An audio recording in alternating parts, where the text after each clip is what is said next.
बरगढ़ जिले में लक्ष लक्ष क्विंटाल धान मंडी में पड़ी।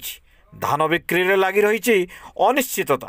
कटनी छटनी टोकन समस्या फल 20 ରୁ 25 दिन पर्यंत मंडी में पड़ी रही धान बिक्री न होगा फल रबी ऋतु में चाषपाई चाषी पाखरे नहीं पैसा।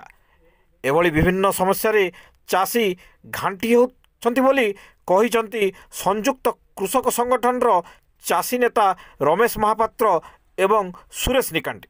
जिलार भेडेन रेशम साल्टेपाली सीएनपाली तेंतुली टिक्रा तुलुंडी कुम्हारी बरा आदि मंडी में 50% कम धान किणा होईछि एवं चाषी समस्यार समाधान नहेले चाषी आगामी दिन में राजरास्ता को ओह्लाइब बोली सेमाने कहिछ। सुरेश निकांटी चाषी बरगढ़।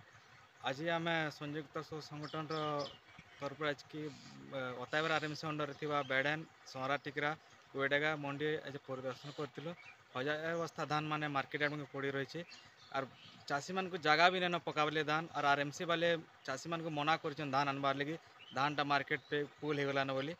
और गतकाली भी आमर बरगढ़ आरएमसी अंडर रे भी जेन जाइतिलु आमे बरा आमर बरपाली ब्लॉक रो कुंभारी तुलंडी ये जगह भी हजार अवस्था धान माने पड़ी रही है। कुला आकाश तले पड़ी रही है। देखुए पछाड़े कुला आकाश तले केंदा धान बजे जी किसी वर्षा जी होगला बोले ये धान अवस्था काण होगा।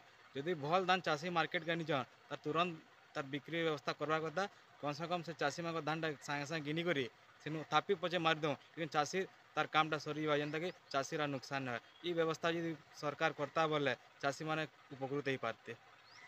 बरगढ़ जिलार भेड़ेन मंडी में बर्तमान आम अच्छू।